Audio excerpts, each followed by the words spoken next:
Bueno,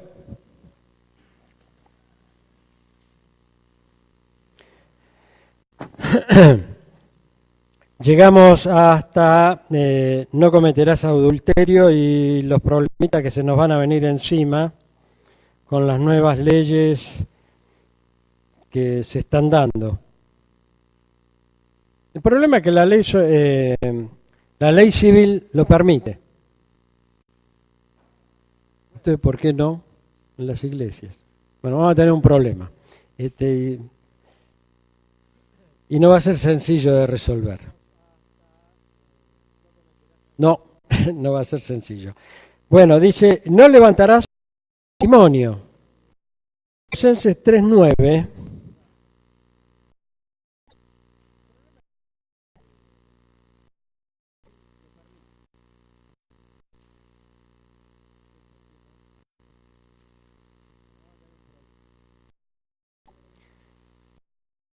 Los unos a los otros, dos despojados viejo hombre con sus hechos. El mentir es que vino con nuestra naturaleza. Y si hemos cambiado e integrado a la familia de Dios, no mintamos. Y en particular, él hace una mención en que unos a otros, siempre en la palabra respecto de la iglesia, habla de la unión de unos con otros. Y siempre habla de la preferencia entre los hermanos en la fe. No es que a otros les podemos mentir, Dice, no codiciarás. Efesios 5:3.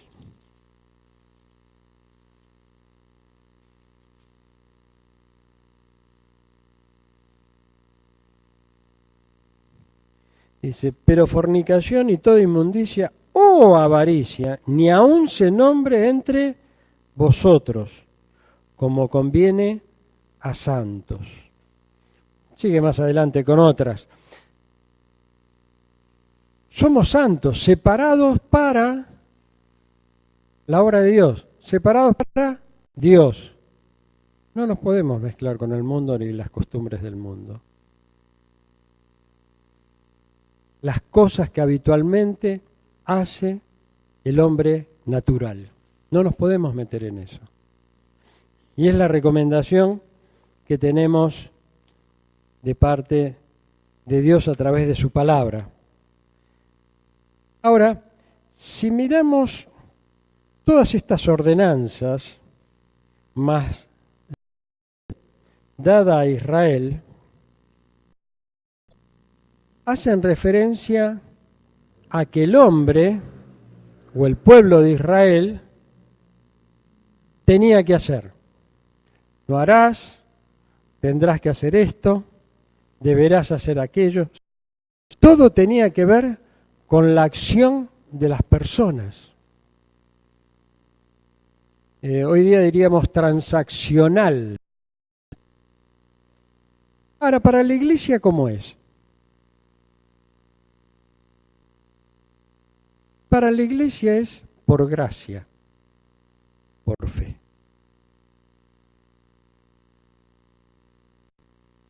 Yo diría que en vez, como así le decía el pueblo de Israel, para ser agradable a mí, haz esto, haz esto, haz esto, haz esto, haz esto.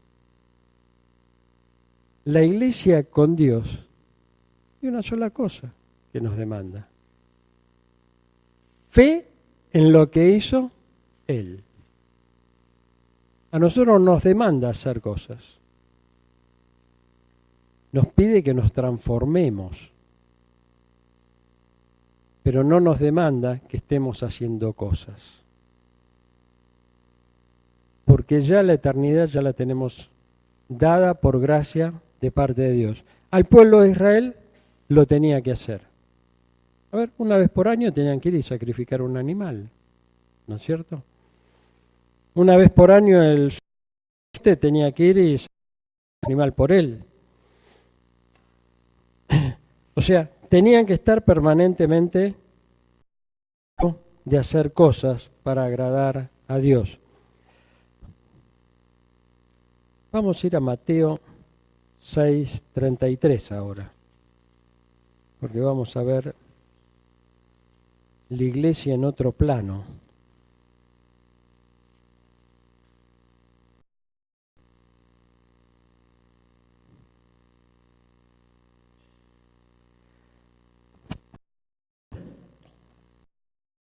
Dice, mas buscad primeramente el reino de Dios y su justicia, y todas las cosas os serán añadidas. Dentro de las promesas que Dios tuvo para con el pueblo de Israel,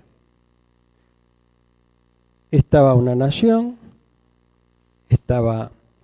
como identidad, un territorio, un rey,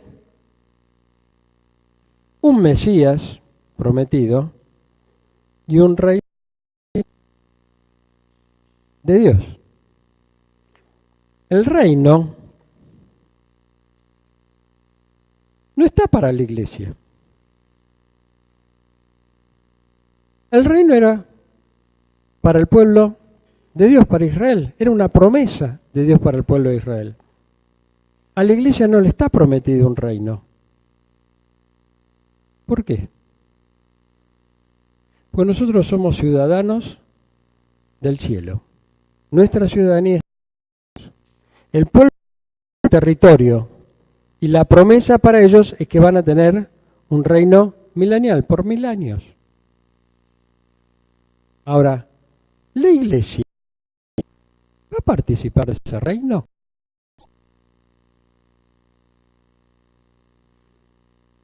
Claro que sí, claro que sí. La iglesia va a participar, va a ser partícipe, va a gozar de los beneficios, pero no es la promesa para la iglesia. La promesa es para el pueblo. Y nosotros, como iglesia, disfrutaremos de él. Apocalipsis.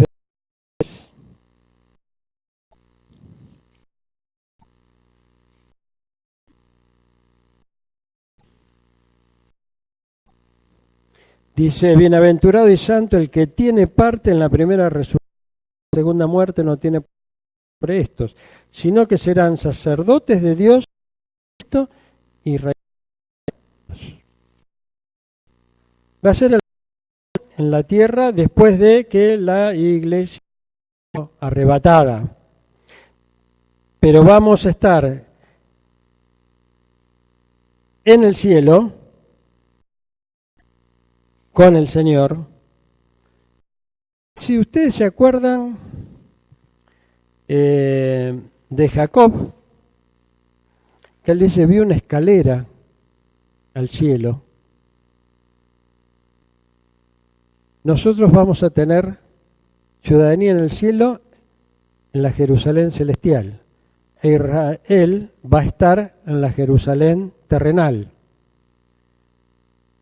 Y los que estemos en la Jerusalén celestial, vamos a reinar junto con los que estén en la Jerusalén terrenal.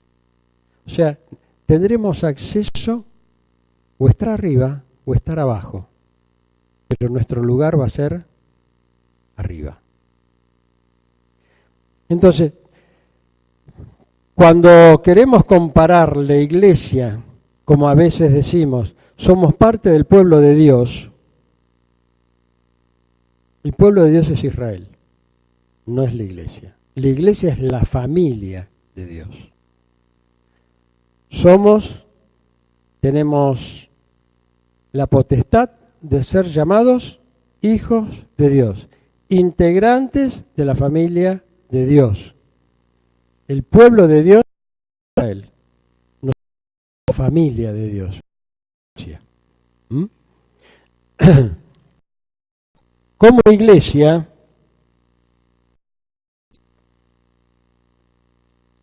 y esto no está en los apuntes, lo que vamos a hablar ahora,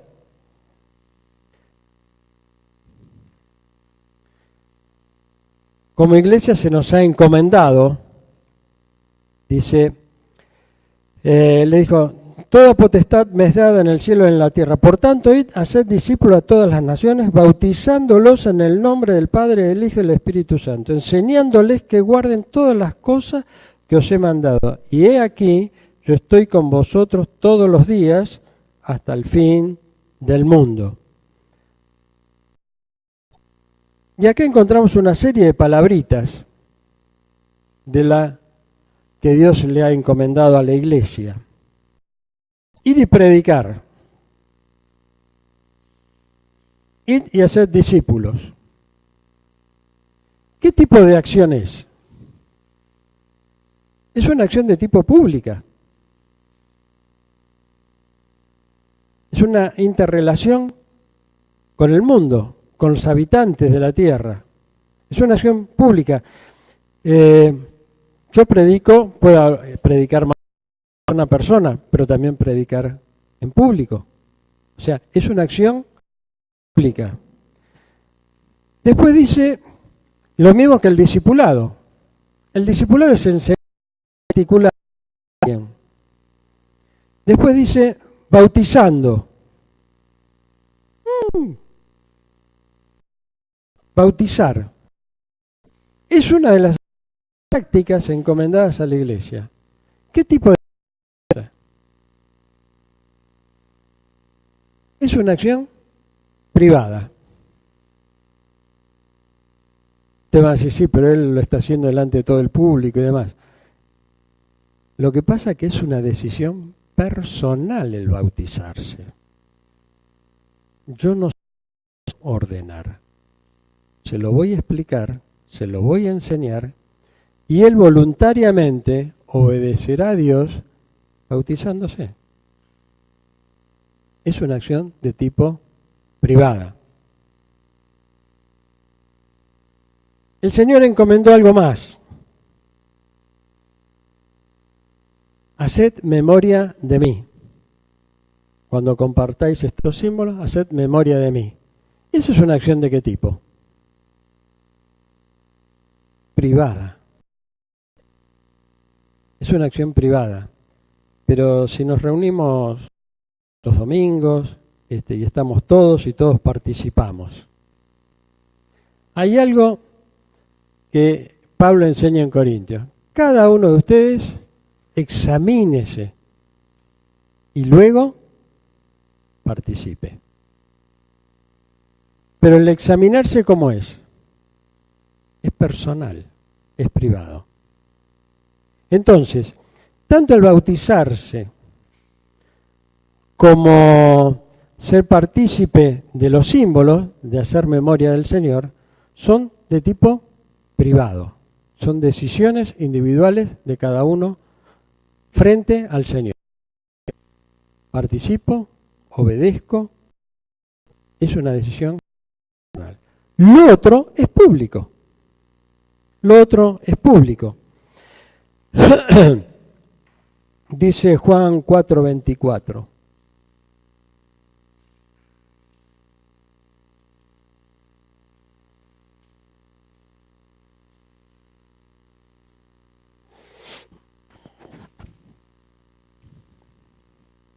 Dios es espíritu y los que le adoran en espíritu y en verdad es necesario que le adoren.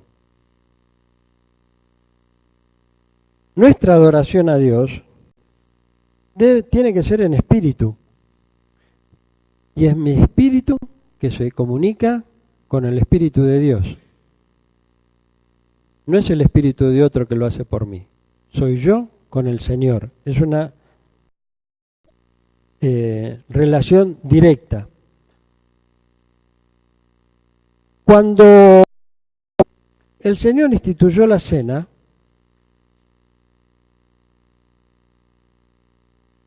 dijo, haced esto en memoria de mí. ¿No es cierto? Ahora, ¿cuántas veces hacer memoria del Señor? Todas las veces que os reuniereis. Todas las veces que os reuniereis. No quiere decir que participar, ¿no? Pero tenemos la plena libertad de hacerlo todas las veces que nos reunamos. Bíblicamente la Iglesia acabó la reunión. Y esto medio por tradición.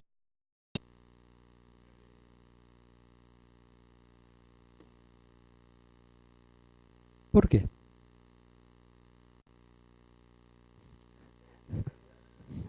Bueno, vamos a mirar cosas. No te voy a comprometer. Deuteronomio. Vamos a pasear un poco.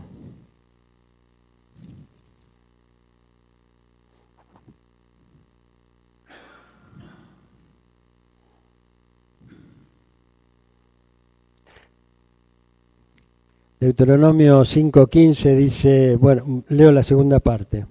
Por lo cual Jehová te ha mandado que guardes el día de reposo. Obligación. Guardar el día de reposo. ¿Cuándo era el día de reposo? Digamos, Bien. ¿Dónde lo dice?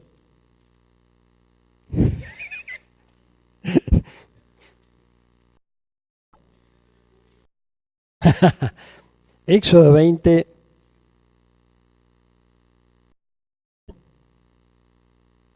No te escuché. Avanzamos uno. Dice, acuérdate del día del reposo para santificarlo, 28. 6 días trabajarás y harás toda tu obra en esos 6 días. Mas el séptimo día será día para Jehová tu Dios. No hagas nada en ese día. ¿Ok? Éxodo 35.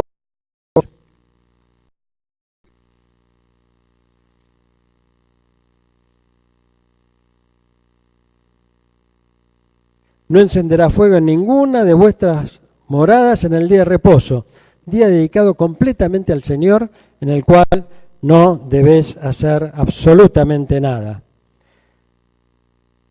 Ahora, ¿por qué lo hacemos el domingo?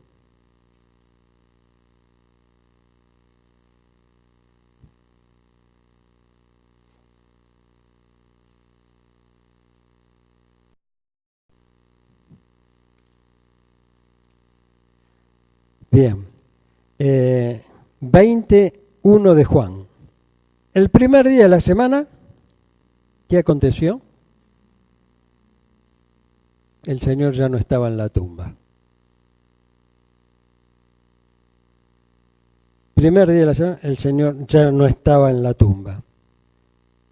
En el mismo Juan, en el verso 19, dice, cuando llegó la noche de aquel mismo día, primero de la semana, puertas cerradas en el lugar donde los discípulos estaban reunidos, por miedo de los judíos, vino Jesús y puesto en medio les dijo, paz a vosotros.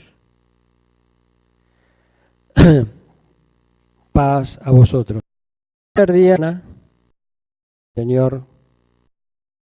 El primer día el Señor se apareció a sus discípulos. Hechos 2.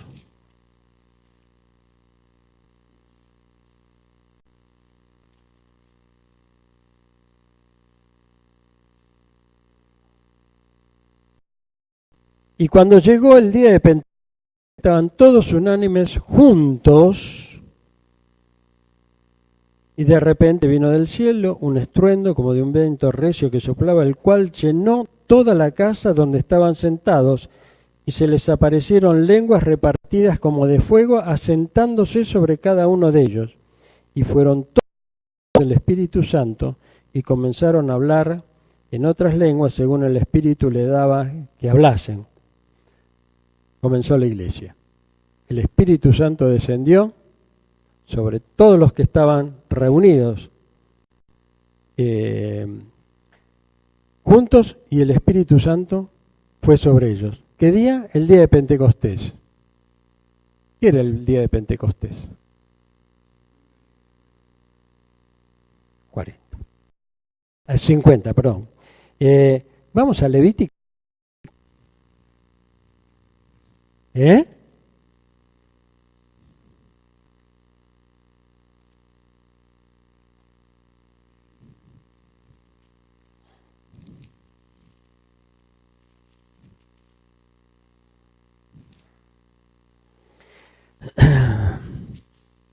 Todo tiene su origen.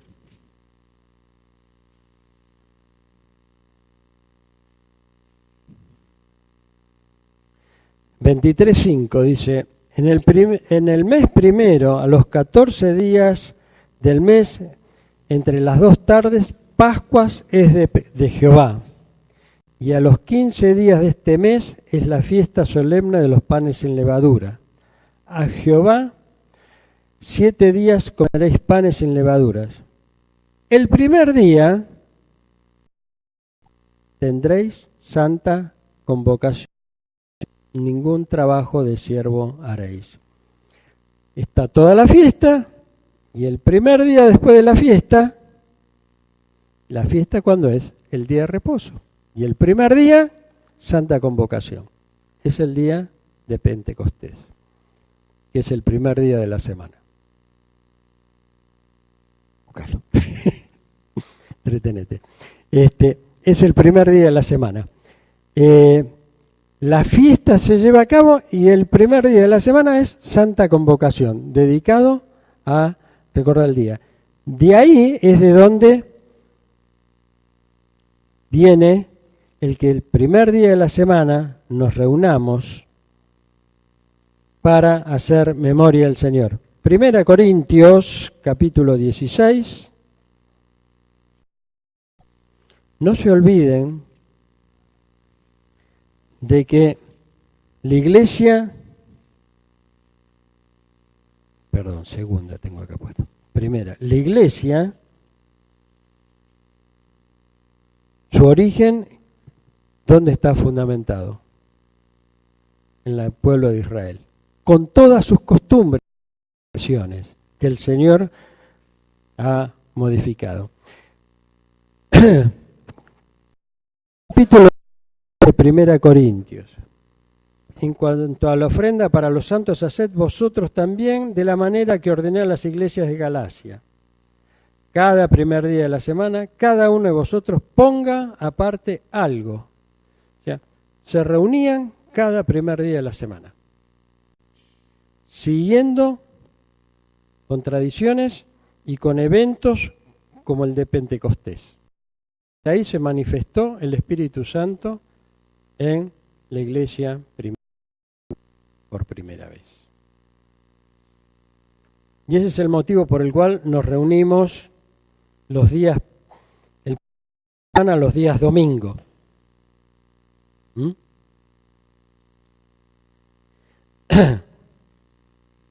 Bien. Ahí tenemos la reunión de recordación. Vimos de la iglesia se le ha encomendado predicar, discipular, y el discipulado implica enseñanza. Implica enseñanza. Ahora,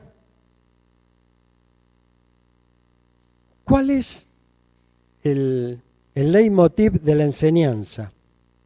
Pablo escribe a Timoteo y le da pautas para el por qué es necesario enseñar y conocer la palabra. Vamos primero a Tito 2:1 y dice, pero tú habla lo que está de acuerdo con la sana doctrina. Nuestro hablar tiene que estar respaldado por la sana doctrina. ¿Cómo vamos a saber la sana doctrina? Tenemos que estudiarla.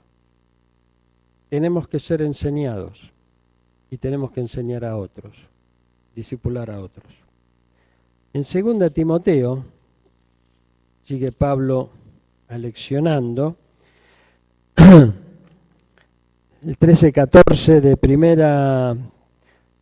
de segunda carta de Timoteo, capítulo 1, dice: retén la forma de las sanas palabras que de mí oíste en la fe y amor que es en Cristo Jesús.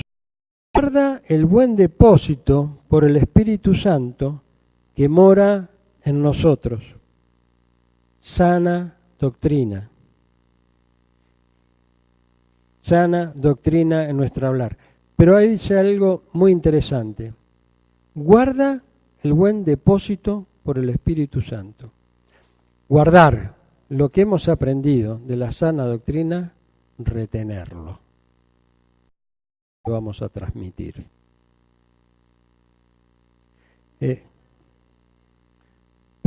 Segunda Timoteo 1, 13 y 14.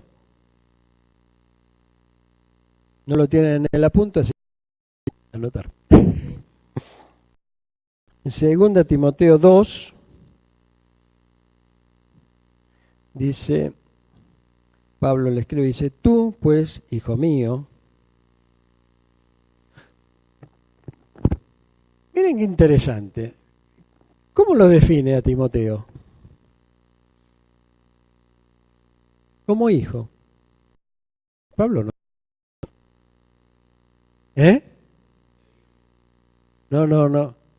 No te seguí. Dice, hijo mío.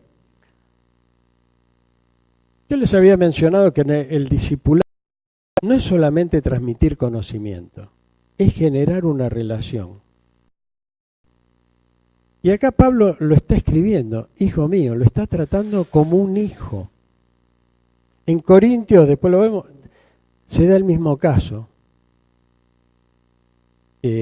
Pablo va a corregir a los corintios por las desviaciones que están teniendo y le dice, hijos míos,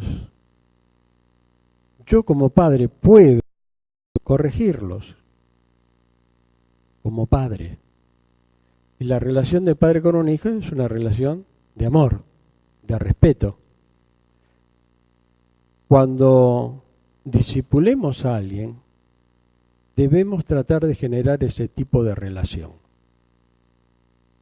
para que no sea una transmisión de conocimiento como cuando vamos a la escuela.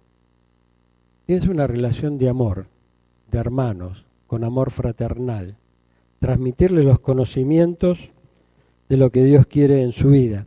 Dice, tú pues, esfuérzate en la gracia que es en Cristo Jesús.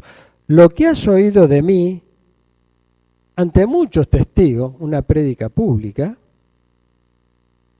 esto encarga a hombres fieles que sean idóneos para enseñar a otros.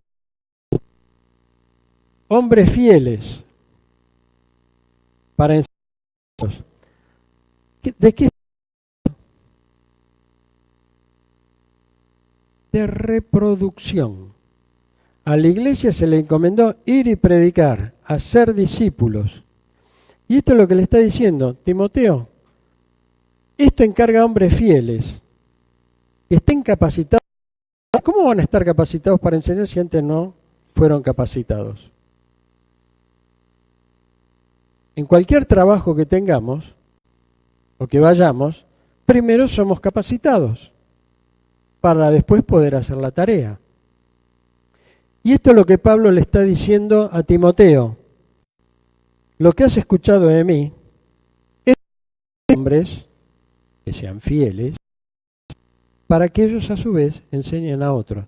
Reproducción. No aumentar el número, hermanos.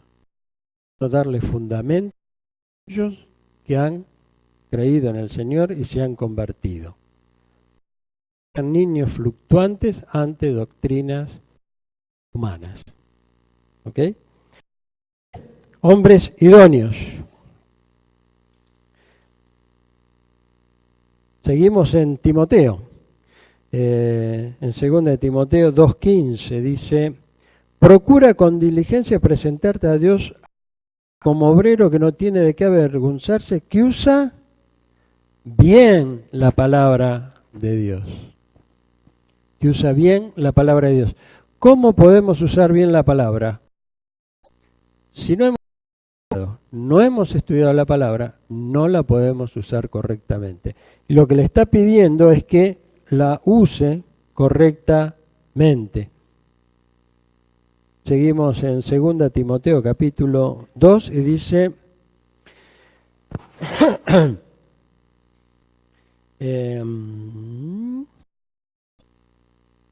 verso 24, porque el siervo del Señor no debe ser contencioso, sino amable para con todos, apto para enseñar y sufrido, que con mansedumbre corrija a los que se oponen, por si quizás Dios les conceda que se arrepientan para conocer la verdad.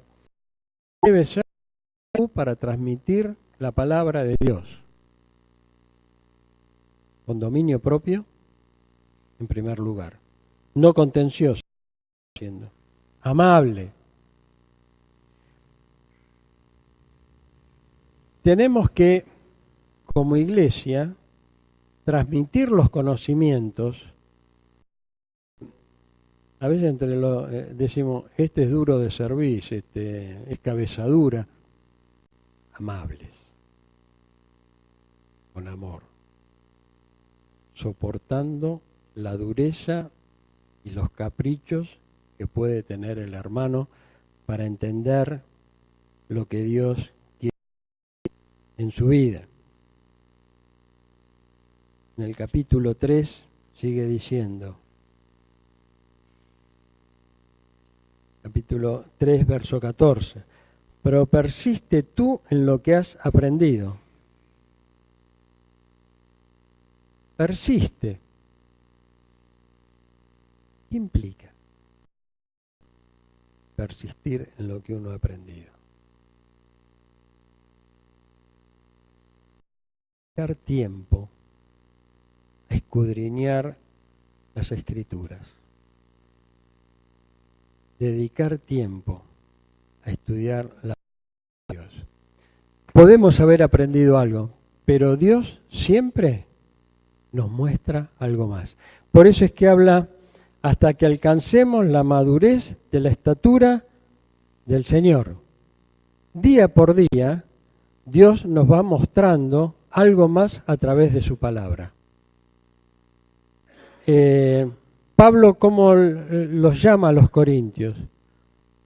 Os tuve que tratar como a niños y no como adultos. ¿Por qué? Porque lo que habían aprendido no lo estaban aplicando. Entonces, tuve que volver, como si fuera un bebé, volverles a dar leche y no darles el churrasco.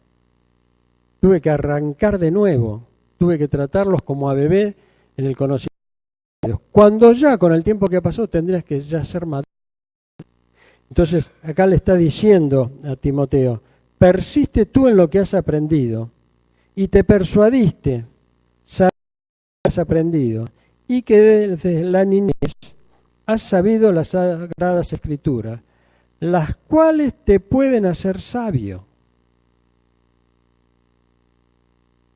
La palabra de Dios da sabiduría.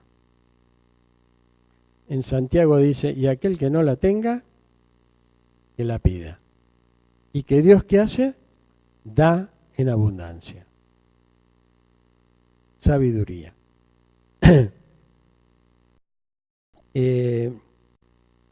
Capítulo 4, también de 2 Timoteo, dice, te encarezco delante de Dios y del Señor Jesucristo, que juzgará a los vivos en su manifestación y en su reino, que prediques la palabra.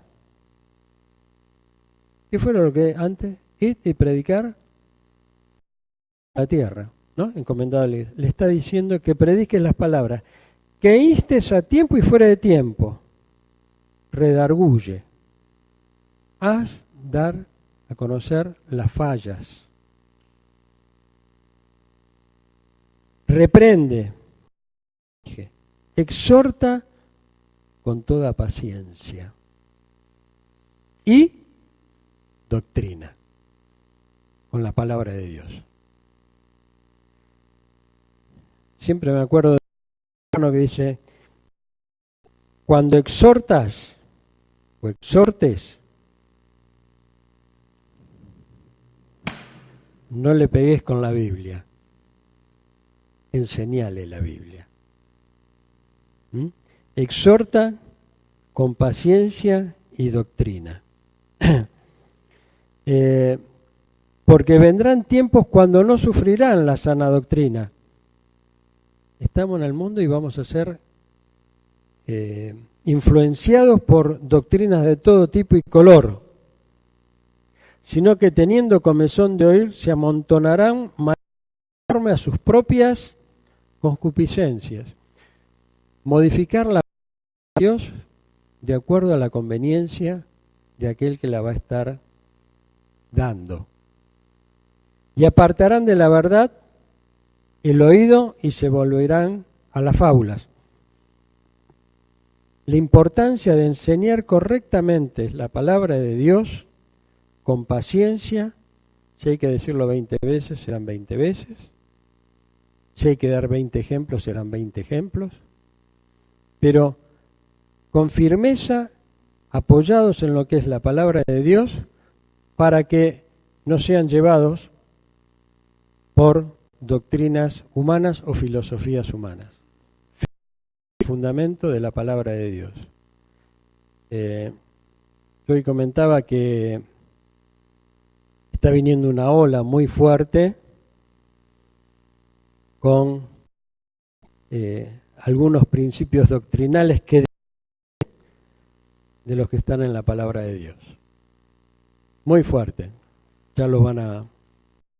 Ya los, pero vienen con todo. Tenemos que a nuestros hermanos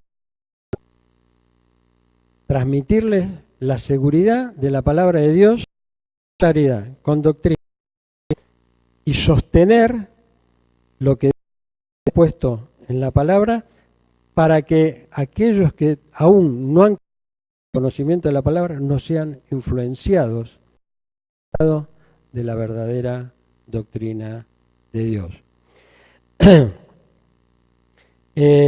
Dije antes, Pablo trató a sus hijos. Y un padre gasta tiempo en un hijo. Lo corrige, pero lo corrige mejor de él. Para encarrilarlo. Pero ¿de qué manera lo hace? Con amor. Para prevenirlo del futuro, de los eventos que vendrán. Lo mismo cuando cada uno de nosotros estemos enseñando a otro, compartiendo a otro, testimoniando a otro. Como Dios nos pide eso. Nos comportamos de esa manera, porque eso es lo que va a dar fortaleza a la iglesia. Y no solamente a la iglesia así en un concepto general, sino a la iglesia local. Digamos, a la sucursal de calle Sarabia de la Iglesia Universal, no la de No Sufra Más, ¿no? ¿Ok? Por favor, no mezclemos. ¿Oramos por hoy? Señor y Padre, gracias porque en tu palabra están todas las respuestas. Padre, gracias porque tenemos el aviso, el alerta. Señor, estamos y seremos sometidos por las manipulaciones, las maquinaciones de parte de Satanás. Pero Padre, sabemos que en ti hemos confiado, que tú ya has triunfado, que somos vencedores por medio de Cristo Jesús y que tenemos una ciudadanía que tú ya nos has dado. Este tiempo que estemos aquí podamos ser útil a la obra que tú nos has encomendado, Señor, que podamos ser una vía de comunicación, una vía de salvación, Señor, para aquellos que no te tienen a ti como su Salvador. Padre, gracias por todo este tiempo que para compartir tu palabra de ella. Padre, gracias por cada una de las familias que están aquí recomendadas, por la salvación, Señor, que tú nos has dado a cada uno. Y Padre, pedimos ahora que nos acompañes de retorno a nuestros hogares, que bendigas cada uno de estos hogares por intermedio nuestro. Oramos en el nombre de tu Hijo, Cristo Jesús. Amén.